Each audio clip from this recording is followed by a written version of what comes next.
Hey everyone, it's Carter King. If you're an educator, a leader, or just a parent who wants to teach kids about space, check out my newest book, Carter's Journey Through Space. It's available now on Amazon, Target, and bookstores everywhere. Come explore the universe with me.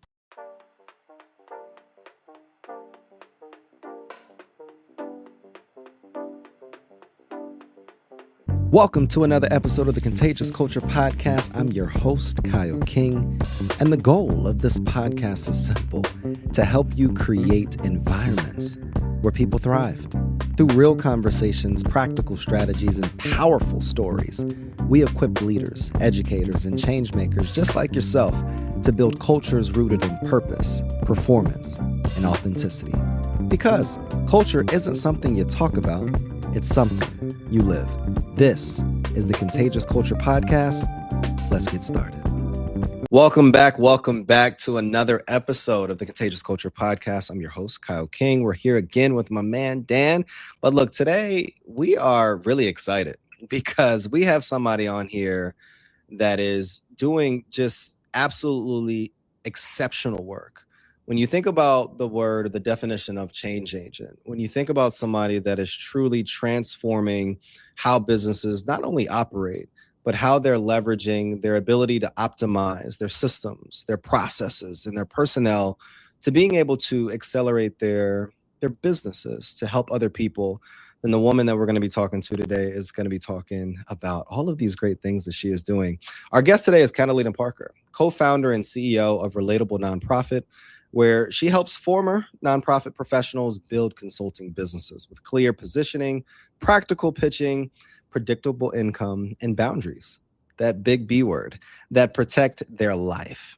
Catalina's story is truly powerful, not just because of the emotion behind it, but because it's real. She transitioned out of senior nonprofit leadership, stepped into consulting, and quickly discovered what so many people learn their hard way.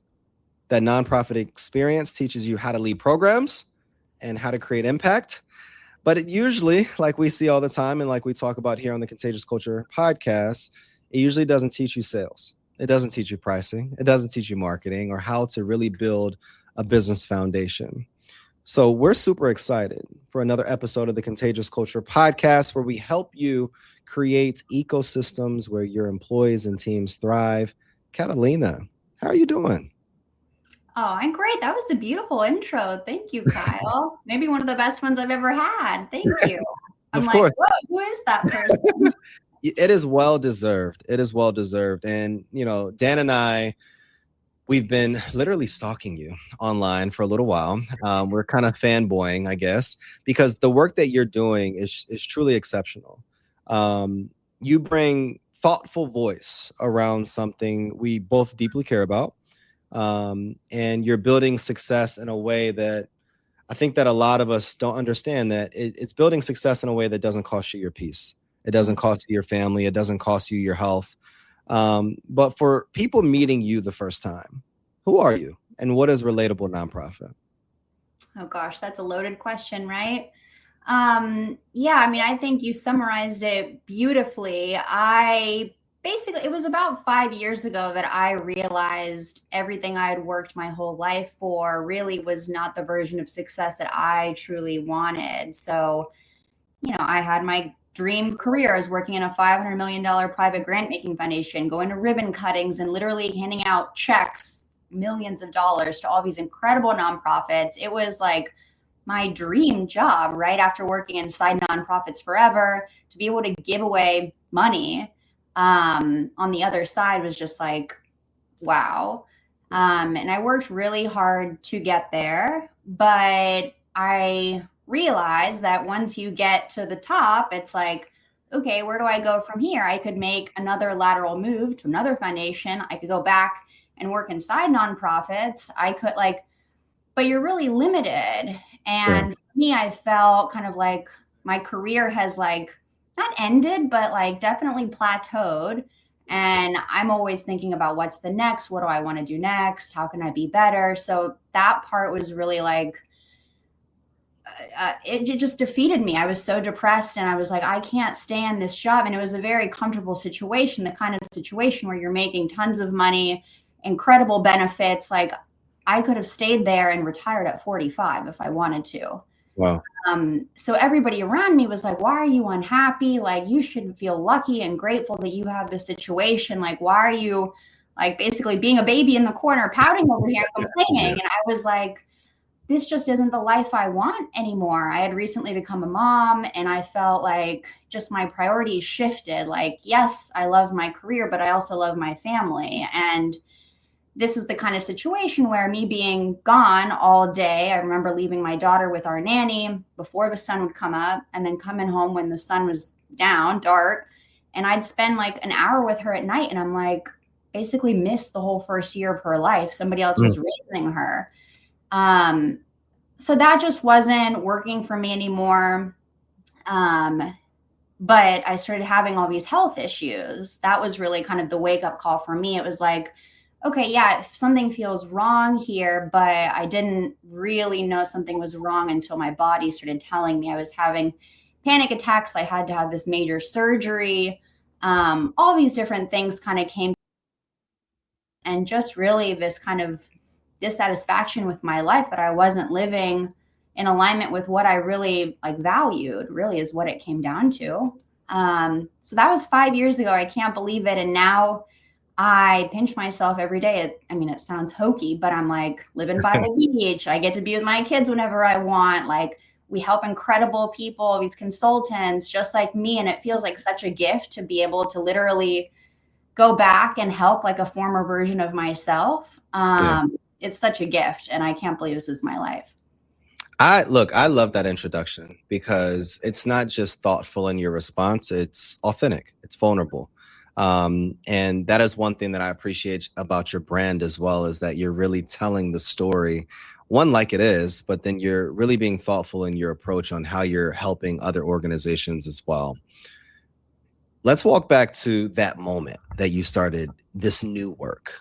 Mm-hmm. What were all of the thoughts? What were the fears? And what was the initial plan that you had in place? And how have you really evolved it to what you're currently doing? Yeah. So for me, I was the primary breadwinner at the time. So it was a practical thing for me. Like, I had a family. I couldn't just like quit my job. Right. So I ended up taking a job with somebody I knew, a former coworker. They were a grantee of mine, actually. And it was, below my pay grade. It was a step down for sure. But in my mind, I said to myself, this is the stability. This is my little safety net where I can pay the bills, but also have the capacity, like, to be able to work on the business nights and weekends. Because I knew I was going to have to be working crazy to be able to pull both of these things off. Yeah. So that's what I told myself. And, my husband and I, we agreed, like, you're going to do this 1 year. And if it fails, like, great, you just stay in this job or you go get another job in an org. But, something has to give here. So that's what I told myself. 1 year, try to make it work. And I ended up doing it with a co-founder. So I have a business partner, Julia Devine. Yep. We've known each other for, over 10 years at this point. She was a former intern of mine at a nonprofit in DC. And right before I made the transition, I gave notice to my old job, took this new job. And, I'd already made the decision I was going to start the business, but I was like, it'd be nice to not do it alone. And I really enjoyed working with her. So I just texted her like, hey, I have some clients that want to work with us. Would you want to do this with me? I don't know what you got going. I had heard through the grapevine that she was in a master's program and she was taking care of her grandparents. And like, maybe she wanted something fun to do with me. And she said yes. And really, the rest is history. She's been such a great partner to build this thing with, and I definitely could not do it without her. So she's been a whole, another piece of the success story. But I guess to go back to your question, it was practically, how do I make this shift financially in a way that's not going to leave me on the streets? But also knowing that this is a long game to play. Like, this is not going to be an overnight success. It's going to take a lot of work, hard work. Mm-hmm. And I want to do it with somebody that is going to be along for the ride with me. So those were the top three things, I think, during that decision period.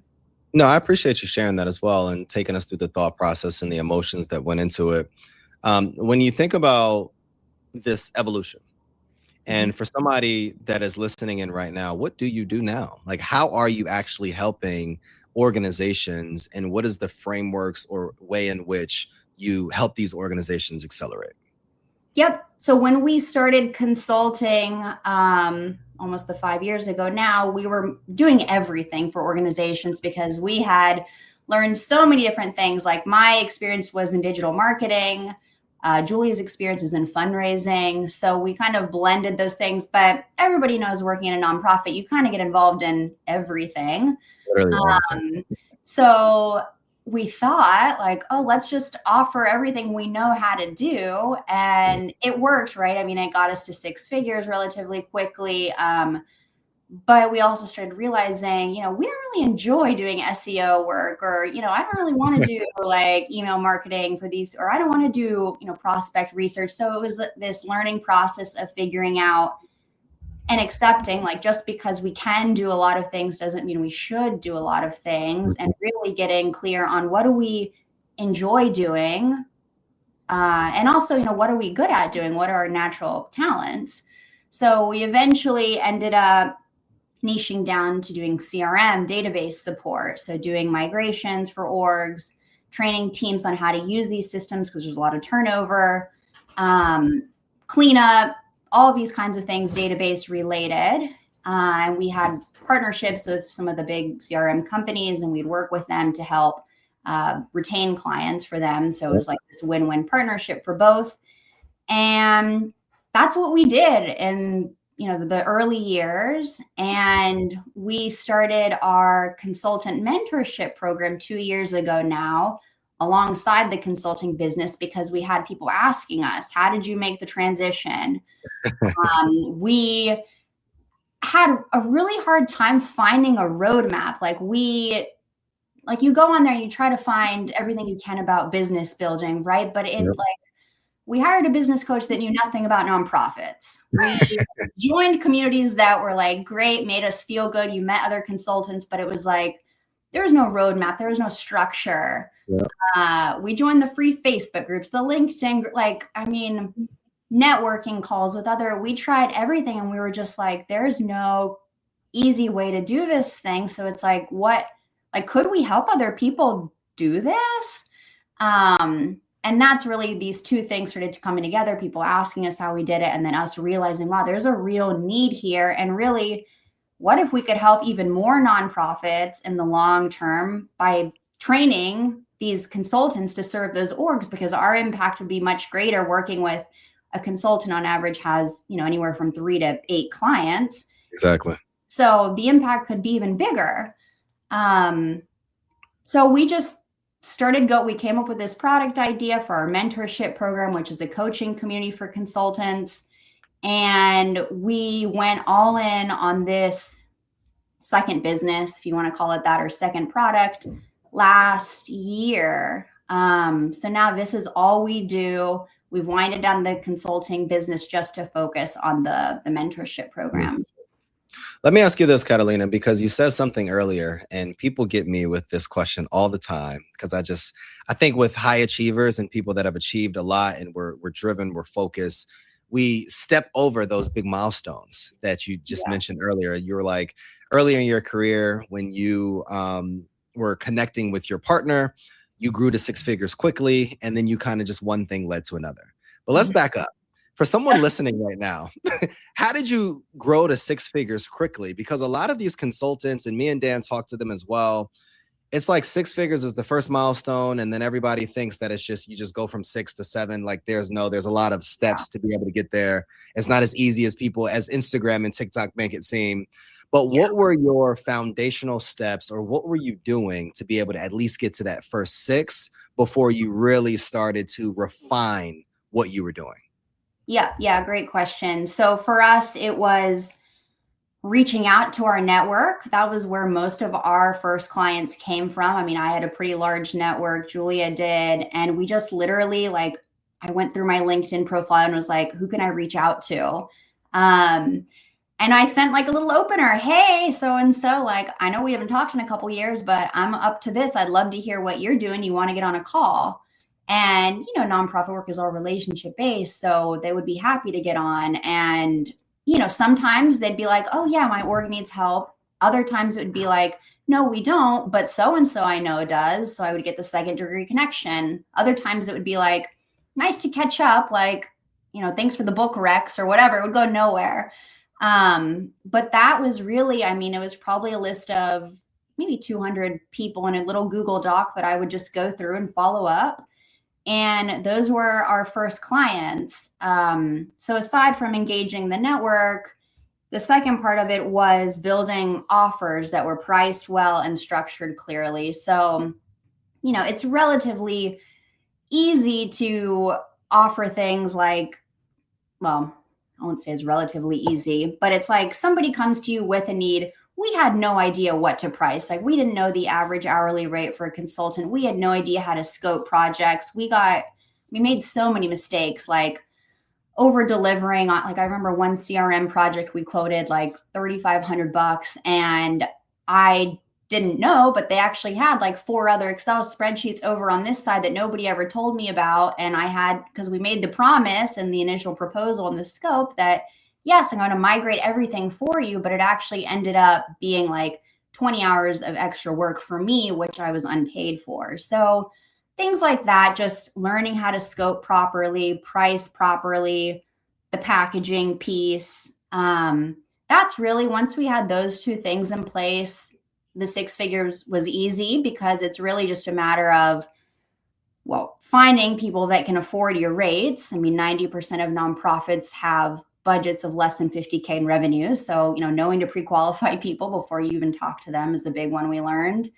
But once you get orgs that can afford your services, and we were doing CRM stuff, which, typically we did work with some small orgs getting their first database, but towards the end of that business, we started working with large national orgs based in DC who had large teams and needed training. Like, these are people with the resources to pay for builds that we wanted to do and training. So we were able to offer things like, what did we do? It was like 10 hours of training support for your team. Anybody can book time with us. It's a retainer, use it or lose it. And it was like $5,000. And sometimes they would use it, sometimes they wouldn't. So it was just a matter of finding the right people, offering them a service that was valuable and priced well, not just for them, but for us. We got to eat, right? And then just delivering the good work. We had a lot of clients that would just renew us year after year. Once they like you doing one thing, they want you to do something else for them. And it really just went from there. And we got to about 300K between the 2 of us. And we were looking at hiring a team and building an agency. So yeah, that's the how we got there part. So Catalina, let's dig into kind of the mentorship piece of it that you were talking about, the shift that you've made specifically to focus on that now, away from the individual consulting. You had mentioned working with consultants to talk about what you could do versus what you should do. I'd love to know, how do you approach that conversation? Because what you could do is a lot of stuff, right? Yep. What you should do not only helps your directive, but it really helps your business, right? Could you kind of share how you approach that conversation? Yeah. So we work with 2 different types of people. People come to us with, not even starting a business. So they're starting from square one, trying to figure out like, what are the initial services I should offer based on my skill sets. But we also work with people that have been in business for several years, and they've kind of been doing everything under the sun. And they're like, what do I do? Like, how do I come back from that? So they're 2 different starting points, but it's really the same issue. Like, with people that are just starting, we really do a deep dive on, take inventory of all your skill sets, okay? And then sit down and think about, okay, what were moments in my career that I really enjoyed, or I really felt like, a supervisor or a boss commended me, or a team member said, oh, you're really great at this. Like, just really getting clear on what are you actually like good at too? Not just because people tell you, but also like what makes you feel good inside is a big piece of it as well. Like if you are like, I remember we had this one client where they would call us at like every hour of the day. And it was like, I was doing work that I didn't really enjoy. And it was just like, why am I doing this? Like, yes, it was a nice paycheck, but it was also like, what are we doing here? Like, if I'm just miserable, and I started feeling like an employee again, and it's like, we left this to consult so we wouldn't be employees, we could control our schedules. And it's like, you find yourself back in these situations sometimes with the lack of boundaries.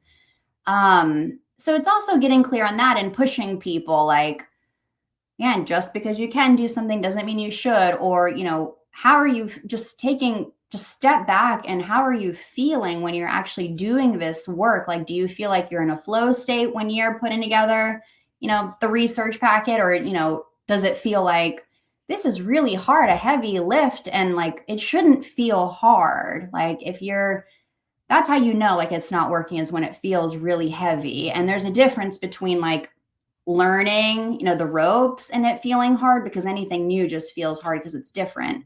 But a certain point, you're just like, what? Like, let's stop doing this and reassess, right?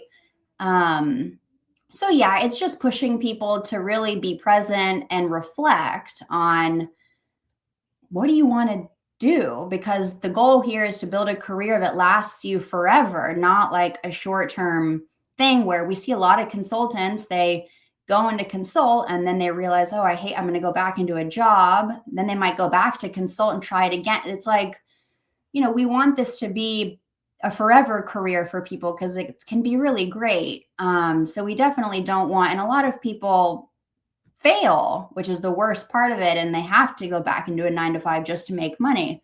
So it's really about that, is just pushing people to value themselves more and just ask the hard questions, really, I guess.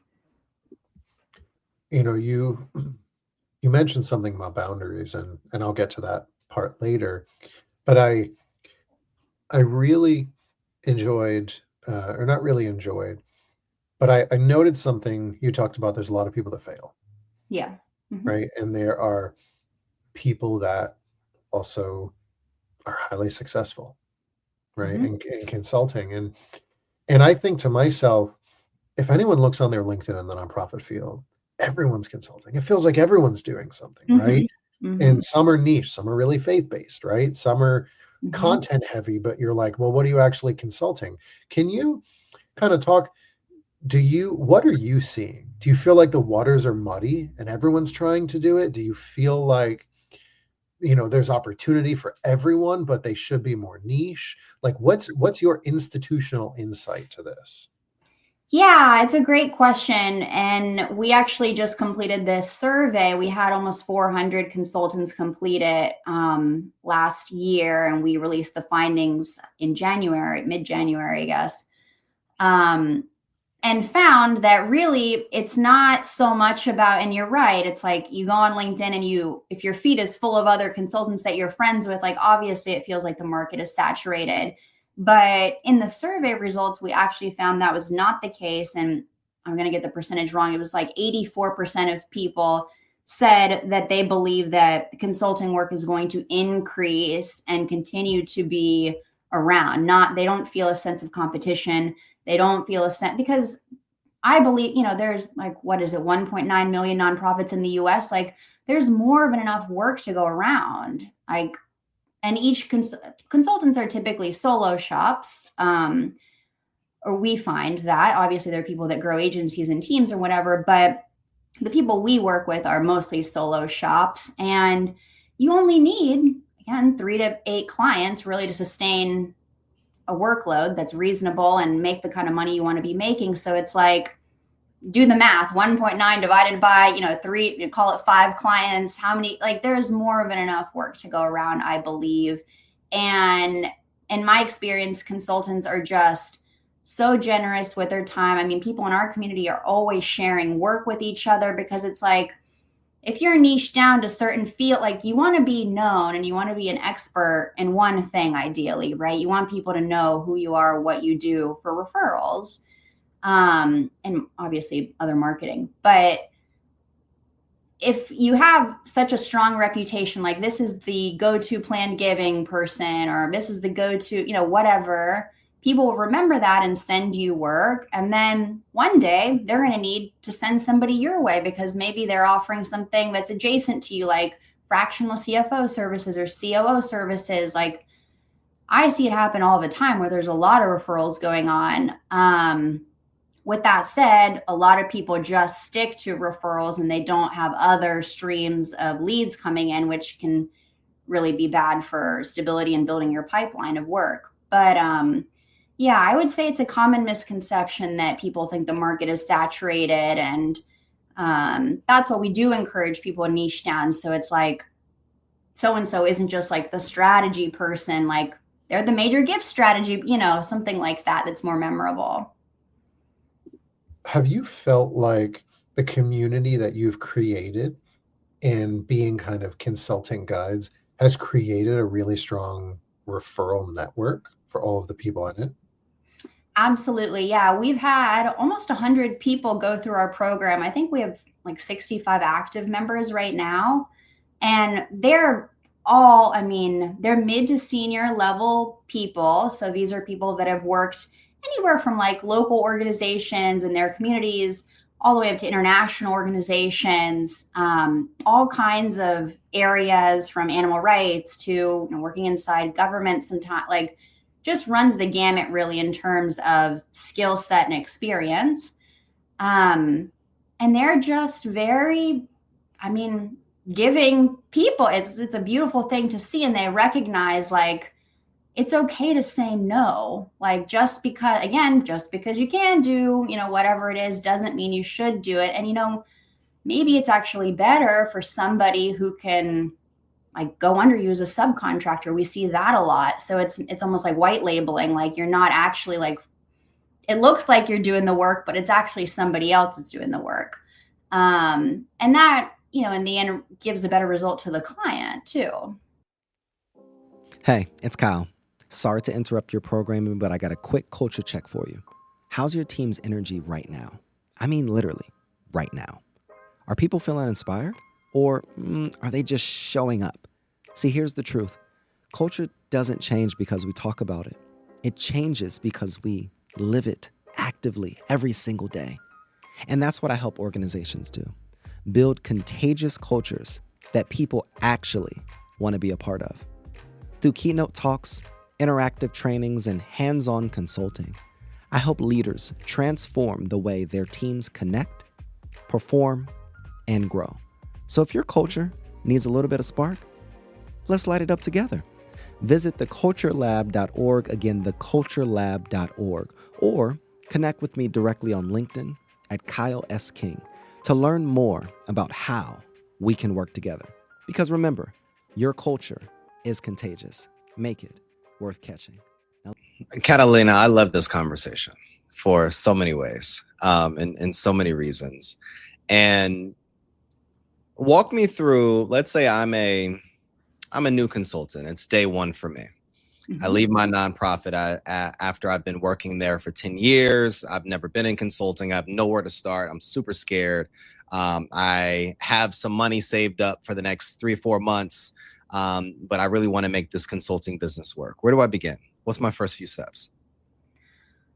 Well, I would say doing some research on what do you want out of the experience, just reflecting on what do you want out of the experience. So like, yeah, you want to consult, but like, do you have an idea of what area you want to consult and who are the clients that you want to work with on a day-to-day basis? Like, is it small grassroots organizations? Is it, these larger organizations, international orgs, whoever? Getting clear on, just so you have some sort of idea. It's not like you're coming to the table with this abstract, because I get a lot of people who are like, oh, I'm curious, or like, I've thought about it for years, but I really don't know. Like, we work with people who are just committed. So I guess if the question is like, you've made the decision that you're committed to this as a career, I would say like get help. Like not to say that because I sell this program, obviously, but like I wish we would have, like, we built our program because we wish we had it. I mean, it would have saved us so much time. I mean,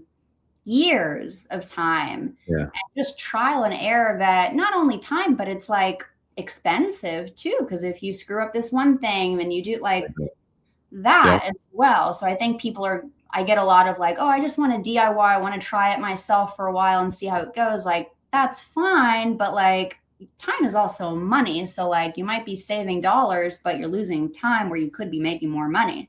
Exactly. So let me ask you this. So let me push back. So let's say, and this is completely out of my field. So let's say planned giving, because you mentioned that a little bit earlier as an example. Let's say I want to consult in planned giving. I'm super committed. I'm ready, Catalina. And I have a vast network in that area. Do I go to my network first, or what would be first step for me? I would outline the services first. So like before you can even reach out to your network, you have to be able to explain to them, this is what I'm going to be offering. So like, yeah, you can offer planned giving, but it's like, that could be so many different things, right? Like planned giving could be anything from like building a legacy circle society, like a membership circle type thing to cultivate long-term relationships with people. It could be like working in your database to identify potential planned givers based off of, major gifts in the past. Like it could mean so many different things. And I think it can really help. Like getting people to say yes is about making it less abstract and more like tangible. Like, this is what you're going to get if you work with me. And it doesn't, have to be complicated. It could be as simple as like, reaching out before you reach out to your network, like just saying like, I'm going to have this package for this smaller organization. Like maybe they've never had a planned giving program before. So it's like outlining the strategy for what a strong program would look like. They can take that strategy and run with it. Versus like working with an org that already might have a strong planned giving program and just needs to optimize or keep it going. Exactly. So that's the first, I would say, like just get clear on what you're going to offer before you talk to your network, because a lot of the time those calls, they won't go anywhere because it's like, okay, I kind of remember what they're doing, but what? And then offering to leave behind either your website or just even a simple one-page PDF with those services as a leave behind with the person after you call them. What do you find that consultants are getting wrong? We read your report. It was phenomenal. Okay. I think our team wrote an article and released it and featuring your report on one of our newsletters. And, I find that it seems, and probably going back to your earlier point, because I'm connected to a lot of consultants, that's all I see on my feed. Mm-hmm. What are consultants getting wrong, and what can we do collectively? And I say we for everyone listening as well, that we can improve upon so that we can be able to continue to scale our organizations sustainably while not risking our family, our health, and these boundaries that you talk about in your work.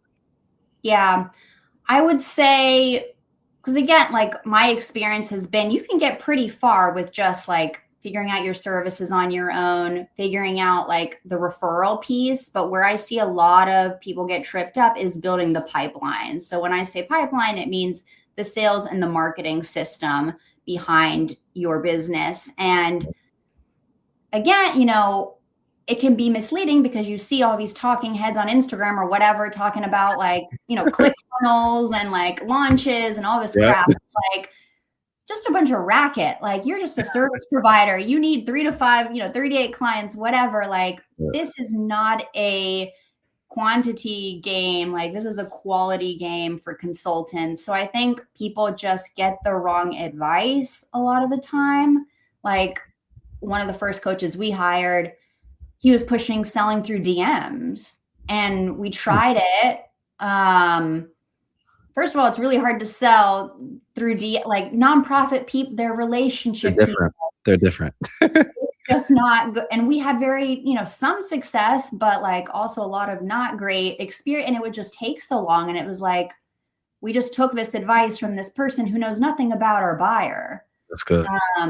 So I think that like people just get a lot of bad advice. And I hate to say it, like there are a lot of bad coaches out there. I mean, I've had at this point probably hired 10 different coaches and consultants for my business. And they just like, I've had people literally like promise me one thing and then they just like ghost me the next, like just run off with my money, like people that I trusted through my network.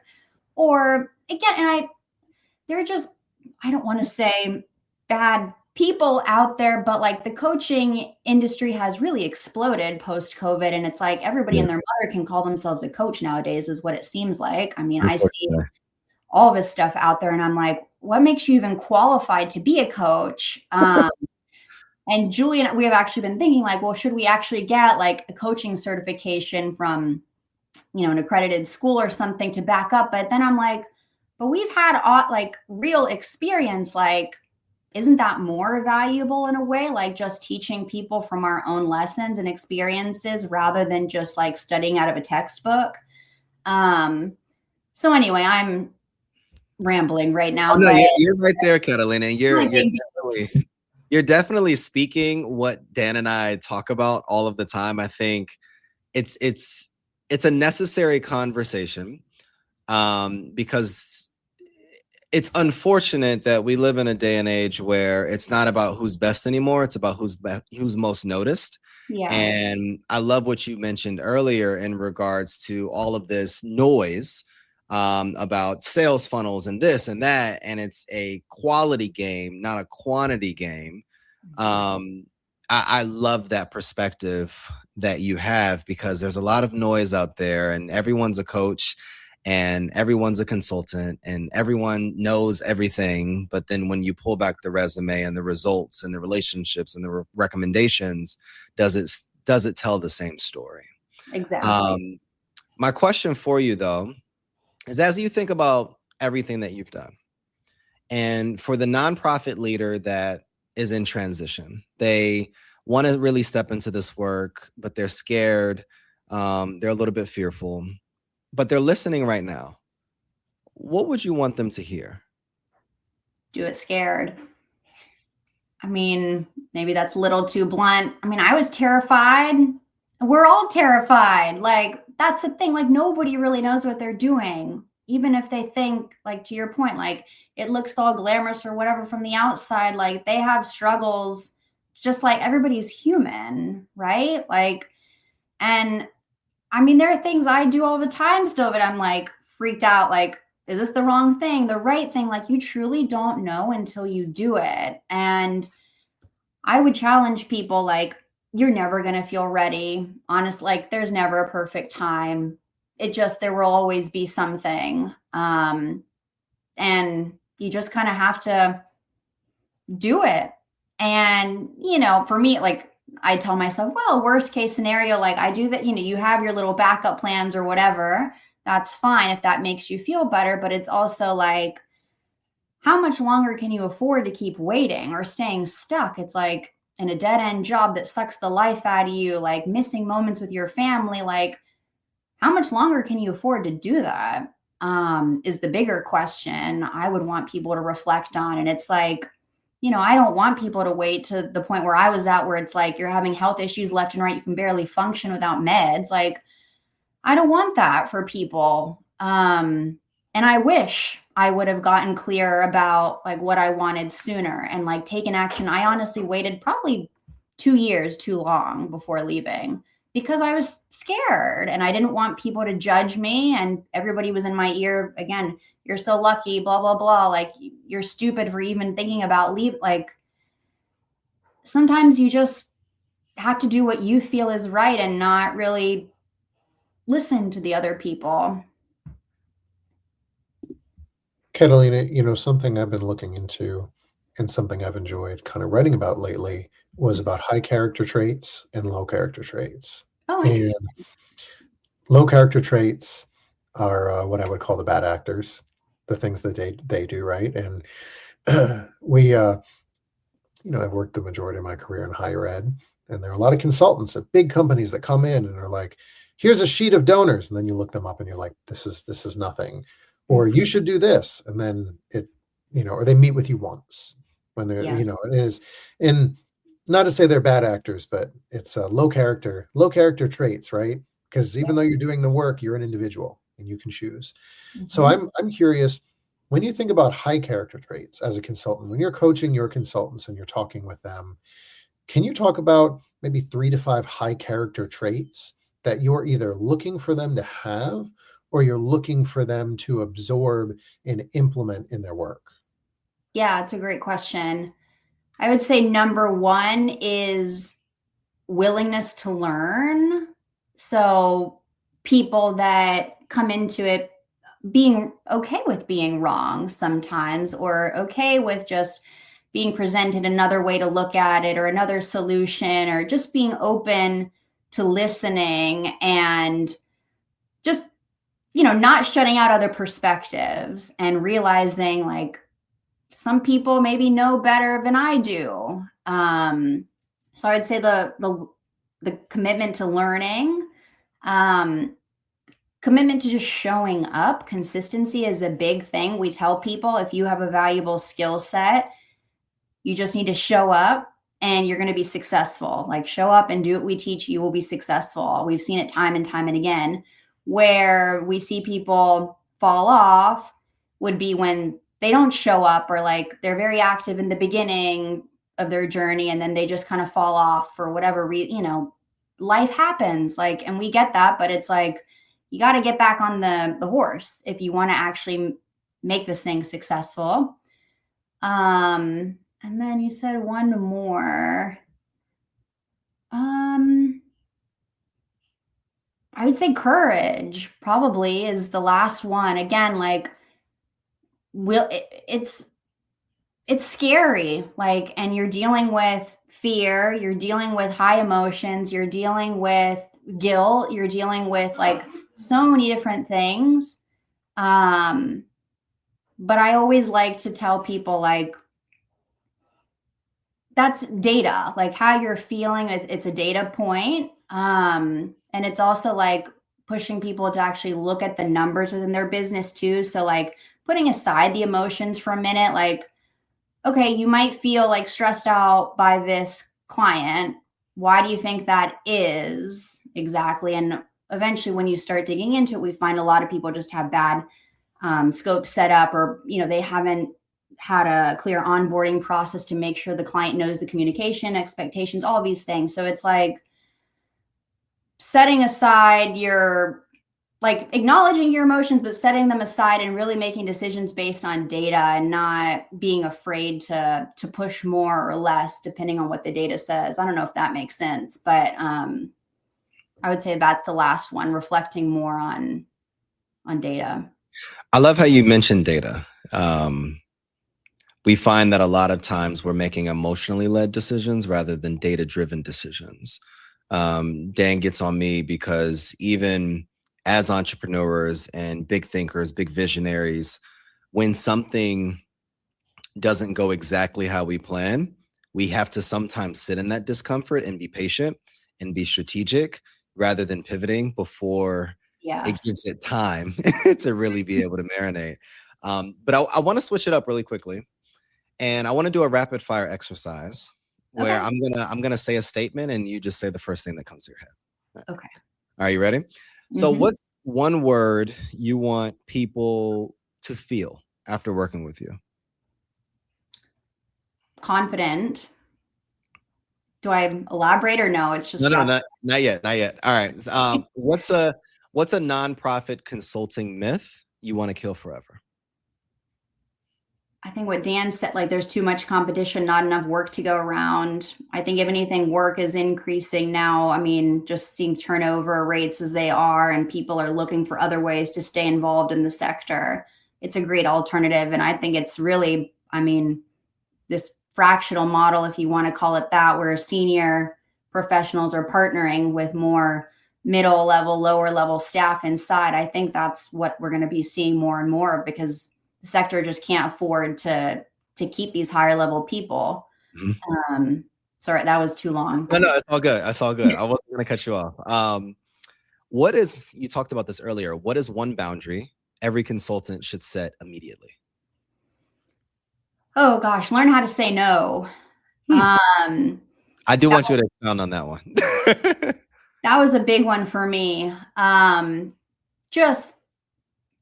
remember so many situations where I would say yes because you want to be helpful. You never want to feel like you're letting down the organization. And because there are missions involved, I think that a lot of our identity gets tied up in nonprofit work. It did for me. For me, it was like, you need to suck it up because if you don't, then all the children are going to die because of you. You tell yourself like, I'm going to let the mission down if I don't do such and such. But it's like you end up sacrificing yourself by doing that and having that kind of mindset where it's like, yes, yes, yes. Obviously, you want to say yes sometimes, but for me, building the no muscle has been really big, and not just with my work, but like my life. When I'm tired and, dealing with my 2 toddlers, I tell my husband like, nope, I'm not doing dinner tonight. Like, you got to deal with it. Like, I'm going to read whatever, and in the past I would have just never said anything like that. So it's like speaking up for yourself and knowing that no doesn't mean that you are not competent. It doesn't mean that you're not a hard worker. It's just like being clear about what you want and like what you need a lot of the time is really all of it is. And it's a form of self-respect for yourself. That's good. That's good. And I have 2 more. These are going to be super, super easy, I promise. What is, and you mentioned this earlier, and I love that you even opened it up for me. What are you building towards right now that most excites you? I'm really excited about our program. We just enrolled 5 people in the last week, which is wild. So, our members are just blowing me away. Like, we just had a call with one of our members. She's hitting almost 20K months. These are people, like, we had one member move abroad to Ireland to actually like world school her kids because now she's not tied to this job. People losing 50 pounds because they have time to exercise in their day. Like, yeah, people come to us because they want to learn how to make money, but like what we do is so much more than teaching people business skills. It's really teaching them, again, like, how do you respect yourself? How do you like just build a life that you actually are excited about every day and making a difference in the world? So yeah, I'm really excited about our program. And it's just, I pinch myself. I can't believe this is real life. So it's just so exciting every time I get on a call with a prospective member and I hear their story and they want to join. I'm like, you want to work with us? Like, you want to, like, me, it feels like play. But yeah, it's just incredible to be able to help these people and just seeing what they're achieving. Cause like, just cause I did it, it's one thing, but like seeing that others can do it, it's a totally, so beautiful, so rewarding. Catalina, this last question feels the most special to me because this is a question that I wish I was asked years ago. And as thought leaders, as people that are change agents, as people that build something, we're always the people that are supporting, that are giving, that are pouring into other people. But my final question for you, because this has been a literal phenomenal episode, a masterclass in business development, is how can we support you? What type of partners do you need? What gaps do you need filled? And how can we continue to support and shower flowers towards what you're building? Oh, I appreciate that. Yeah, if you know anyone who's struggling in their business, really needs help, they're committed to making this work as a career, please send them to us. Like, I don't want them to suffer any longer, and I definitely don't want them having to go back into a 9-to-5 they don't want to do. So please, if you see someone struggling, send them to us. We can help. And we have our Instagram account, which is it's fun memes. So if you want to follow us there, it's where all the jokes are, and we love submissions. So if you want to send us jokes or, stories about what you see in your nonprofit jobs, please do. We love getting those submissions. And it just allows us to just talk more about the work we're doing. Cause I really believe, people that work in nonprofits, they're so special, the humans. I mean, you guys know, like, to work in a nonprofit, you have so many different career options. Like, it's really takes a special person that wants to commit their life to service work. And to me, it's like, if we just give them a little if we talk about the problems happening in the sector, we can make it all better for everybody. Because my goal is not, obviously I sell this service for people to become consultants, but it's really, I see it as a Band-Aid thing. Like what we're dealing with is a talent crisis in the sector. And it's like, if we don't have staff to fulfill the mission work, like these organizations are going under. Exactly. So it's really about having the conversations so that donor, and there have been things like the overhead myth letter that went out a couple years, like there have been, things, but I really believe like we're going to have to rebuild this thing together from the inside out. It's not going to be the funders that, obviously that's going to be an important part of the discussion, but it's like, we have to all rise together on the inside, the people actually doing the work, because I really don't think that funders really I was a funder. Like I know the song and dance. I think we just have to be honest and real about what's going on in this sector that everybody loves. And it's nothing we can't fix, but it's really this broader systemic issue at the end of the day. Exactly. Catalina, you have been exceptional, and I appreciate you. We appreciate you so much for sharing your heart, sharing your wisdom, continuing to show up, not just for nonprofits, but the consultants that support nonprofits, and how you're building communities as well that are continuing to thrive. Where can people find you online, and where can people find more information about the Relatable Nonprofit?